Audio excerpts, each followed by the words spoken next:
انسانوں کی عظیم اکثریت کیسی کیسی مشکلات کے ساتھ دوچار ہے۔ عظیم اکثریت وہ ہے کہ جو کمر توڑ دینے والی مشقت کرنے کے باوجود 2 وقت پیٹ بھر کر کھانا نہیں کھا سکتے، جن کے بچوں کو علاج کی ضرورت میں اثر ہے۔ مشقت، محنت، تکلیف، نہ صرف محنت و مشقت، محنت و مشقت کے اعتبار سے تو ہم یہ کہہ سکتے ہیں کہ انسان بھی لدو اونٹ کے مانند ہے یا کولو کے بیل کے مانند ہے، لیکن حیوان اور انسان میں اس اعتبار سے بڑا فرق ہے۔ انسان میں احساسات، رنج، غم، صدمہ، کسی جانور کا بچہ جب جوان ہو گیا اس کے بعد وہ جانے اس کی زندگی علیحدہ ہے، والدین کی علیحدہ ہے، والدین بھی پتہ نہیں کوئی جوڑا ہے کہ نہیں مستقل۔ لیکن یہاں کیا ہوتا ہے؟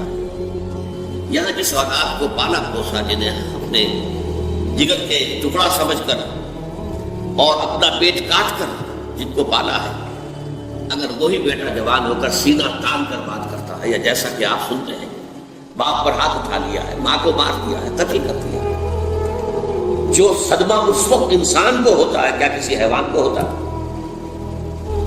یہ صدمات، یہ رنج و غم قرآن مجید میں ایک پوری سورہ مبارکہ ہے اسی پر، جس کا مرکزی مضمون یہی ہے۔ لا اقسم بهذا البلد وانت حل بهذا البلد ووالد وما ولد لقد خلقنا الانسان في كبد۔ میں جو ابتدائی قسمیں ہیں ان کو اس وقت تشریح نہیں کروں گا، اس لیے کہ وہ ہمارا اس وقت کا موضوع نہیں ہے۔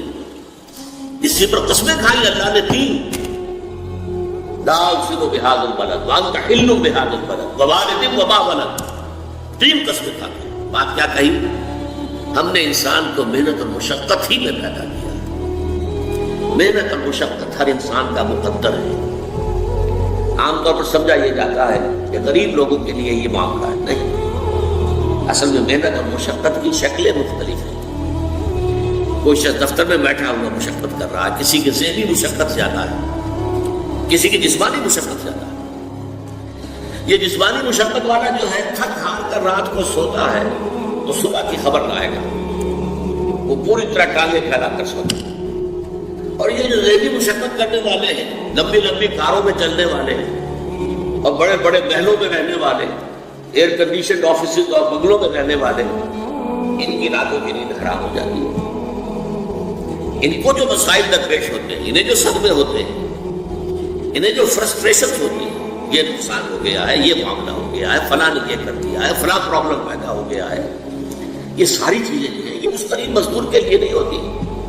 آپ کو معلوم ہے ہپنوٹکس کی ضرورت جو ہے انہیں عمرہ کو ہوتی ہے، سیڈیٹیوز کی ضرورت انہیں کو ہوتی ہے، ٹرینکولائزرز انہیں کو چاہیے، انہیں نرم گدیلوں کے اوپر نہیں دیا۔ تو مشقت اور محنت ہر ایک کے لیے ہے۔ صدمہ، غالب نے بہت خوب کہا تھا، قید حیات و بند غم اصل میں دونوں ایک ہے۔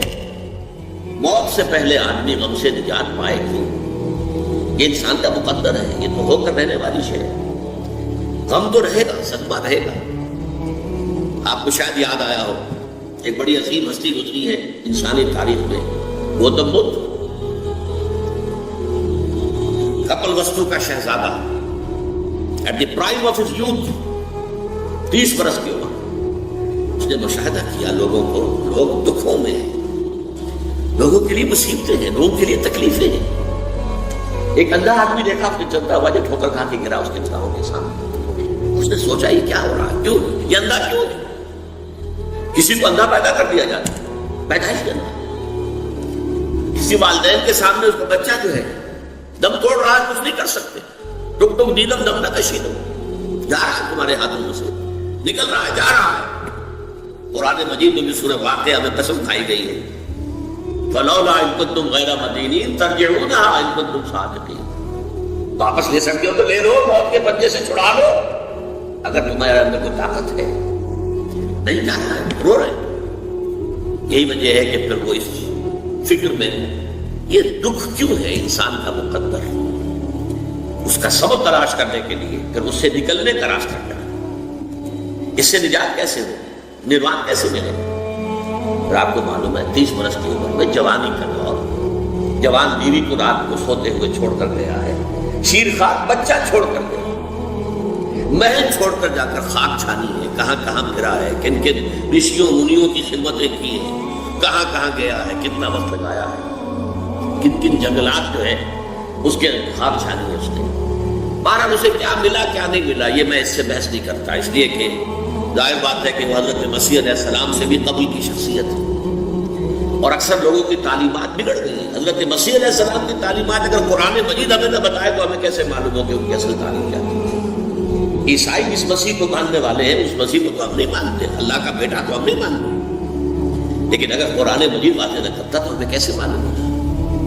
اسی طرح گوتم بدھ کے بارے میں جو کچھ کہتے ہیں ان کے ماننے والے اس کی طرف نہ جائیے، وہ کیا تھا حقیقت میں ہم نہیں جانتے، لیکن یہ ضرور ہے کہ اس کے فلسفے کا جو مین تھیم ہے سروم دکھم، all is pain, all is suffering, all is agony، سروم دکھم، درد ہی درد ہے، رنج ہی رنج ہے، غم ہی غم ہے، پہلے حیات و بند غم اصل میں دونوں ایک ہیں، موت سے پہلے آدمی غم سے نجات پائے گا۔ لیکن اس اعتبار سے اگر آپ غور کریں گے تو چلیے انسان حیوانات کے ساتھ میں آ گیا بس، لیکن نہیں، انسان کی ہیومن ٹریجڈی کا نقطۂ عروج بالکل ایک اور ہے۔ مرنے کے بعد پھر اٹھایا جائے گا، پھر جواب طلبی ہوگی، کیا کرتے رہے زندگی بھر؟ تم نے حقیقت کو پہچاننے کی کوشش کی، تم نے حق پر چلنے کی کوشش کی، یا تم نے ظلم کیے، زیادتیاں کی، ناانصافیاں کی؟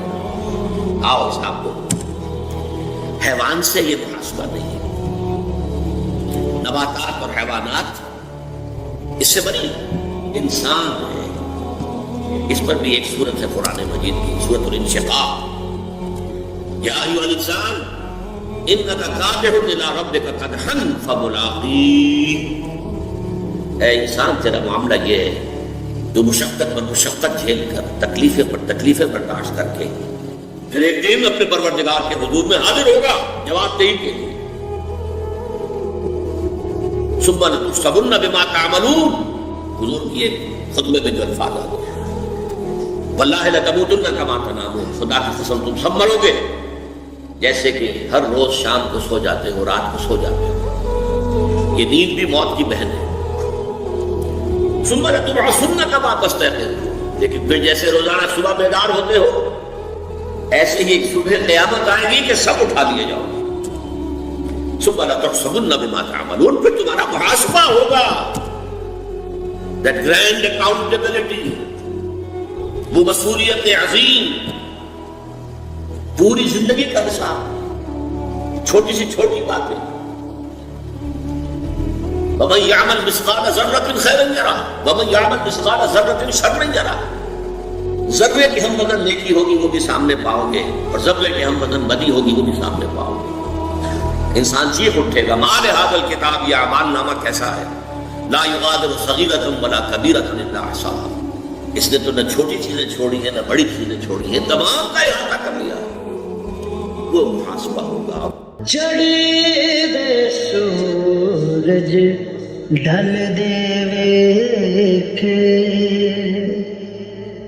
بجھے دیوے